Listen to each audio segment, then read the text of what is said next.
nunca se deve, preste bem atenção para a fórmula matemática, nunca se deve concluir, porém, observar a expressão que a resistência é diretamente proporcional à tensão e inversamente proporcional à intensidade da corrente elétrica. Certo, pessoal? Aqui nós temos, por exemplo, uma tensão de 220 dividido por 50 é igual a 4,4 ohms. Ok? Então, vamos ver a seguir um exemplo. Por que condutores não obedecem à lei de Ohm, certo? Então, a resistência elétrica de um corpo, de um condutor elétrico, depende apenas de características físicas por eles apresentadas. E nós temos, como exemplo, se você fosse utilizar hoje o condutor de cobre em sua residência monofásica, digamos para uma corrente de 25 amperes a uma distância de 50 metros. Então, a constante do cobre é 56, certo? A queda de tensão máxima aí é 3%. Então, se você multiplicar dois condutores, que é monofase, fase neutra, multiplicado por 25, por 50 metros, dividido pela constante, multiplicado pela queda de tensão, multiplicado pela tensão é igual a 6,7 mm ou 6 mm. Certo? Se você fosse usar um condutor fase neutra para uma distância de 50 metros para uma corrente nominal de 25 amperes, então você teria que utilizar qual condutor de 6 mm? Então, nós temos aqui o cálculo do diâmetro do condutor alumínio monofase, que você não pode usar em sua casa. Por que você não pode usar em sua casa? Você tem que olhar para a constante. A constante ela é 36 contra 56, certo?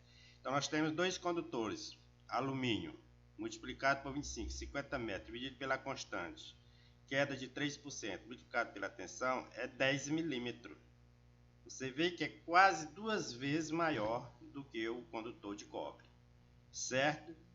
O alumínio precisa de uma seção transversal de 1,55 vezes maior para transportar a mesma quantidade de corrente que o cobre.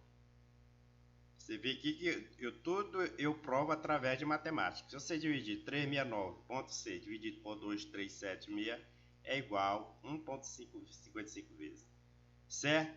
Então, se você fosse utilizar o condutor de alumínio, teria que ser 2 vezes o diâmetro de um condutor de cobre. Você reparando aqui, se você for utilizar os condutores hoje na temperatura de 20 graus, 6 milímetros, flexível nu, então sua resistência ohmica por quilômetro a 20 graus é 3,30. Nu, fio nu, revestido é 3,39. Tem que ter muito cuidado com isso aqui. Vocês sempre reparam para tabelas com tabelas de condutores em ohms na temperatura de 20, que não se usa mais. Você teria que usar 3,30. Mas ele revestido, isolado, já muda. A resistência é maior, 3,39. Isto é, para a temperatura de 20 graus. Para uma temperatura maior, é claro que essas resistências elas vão aumentando. Você vê que o alumínio, ele empatou com o cobre, quase empata, que é 3,30 contra 3,08, mas tem que ser 10 milímetros. Teria que ser um condutor 10 milímetros de alumínio para igualar com um condutor de cobre de 6 milímetros. Então é por isso que essa lei aqui, condutores não obedecem à lei de Ohm. Está aí comprovado cientificamente. Então, condutores elétricos, eles não obedecem à lei de Ohm. Nunca se deve concluir, porém, observar a expressão matemática que a resistência é diretamente proporcional à tensão e inversamente proporcional à intensidade da corrente elétrica. E vai depender das características físicas de cada condutor elétrico. Então não bate. Você não pode aplicar a lei de Ohm para calcular a resistência, certo? Então, vocês tenham muito cuidado com lei de Ohm. Muito cuidado. não se aplica a lei de Ohm para se calcular a resistência de condutores elétricos.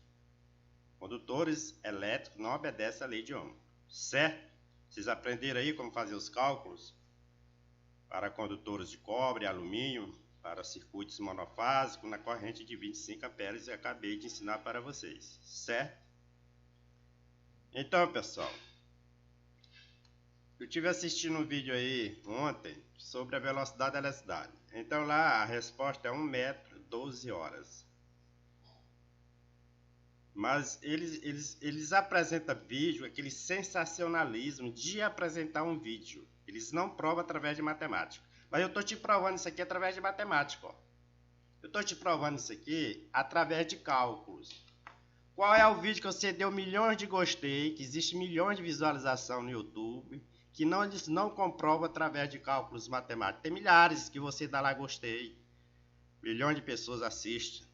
Mas não tem nada comprovado, ele não comprova através de cálculos matemáticos. Você apresenta um vídeo, você que é físico, você apresenta um vídeo, você não apresenta os cálculos para provar que a velocidade da eletricidade é 12 horas. Você não apresenta os cálculos. Apenas você quer ser um sensacionalista, quer chamar a atenção do público, porque fala bem. Mas isso é ridículo. Isso é ridículo. Você está apresentando um vídeo de física, ciências exatas, sem apresentar cálculo, sem comprovação científica. Esse cálculo que eu apresentei aqui é uma comprovação científica, porque eu estou apresentando cálculos. Eu estou fazendo a diferença do condutor de cobre e condutor de alumínio. Então isso aqui é uma comprovação científica, porque eu estou apresentando cálculos e provando para vocês que o condutor de cobre é muito diferente do condutor de alumínio, que não se aplica a lei de Ohm para se calcular a resistência de condutores elétricos. Certo? E também apresentei esse vídeo aqui. Muita gente não sabe o que é fator de potência. Maior ou igual a 0,70. Então, uma corrente de 0,057 ela é diferente de 0,058. Se você comprar uma lâmpada de 9, na verdade é 8. Por quê? Porque você não sabe o que é fator de potência. Você compra a lâmpada pela potência. Todas as pessoas do planeta compram lâmpadas pela potência, que é errado. Você tem que reparar no fator de potência. Só que você não sabe o que é fator de potência. Então, pessoal, eu apresentei esse vídeo aqui também. 7 bilhões de pessoas não sabem ler ficha de dados. Então assista esse vídeo aí, certo? Assista esse vídeo aqui também, que é muito importante na hora de escolher a lâmpada, certo? Tudo bem? Então, espero ter ajudado a todos. Muito obrigado e até a próxima aula aí, se Deus quiser.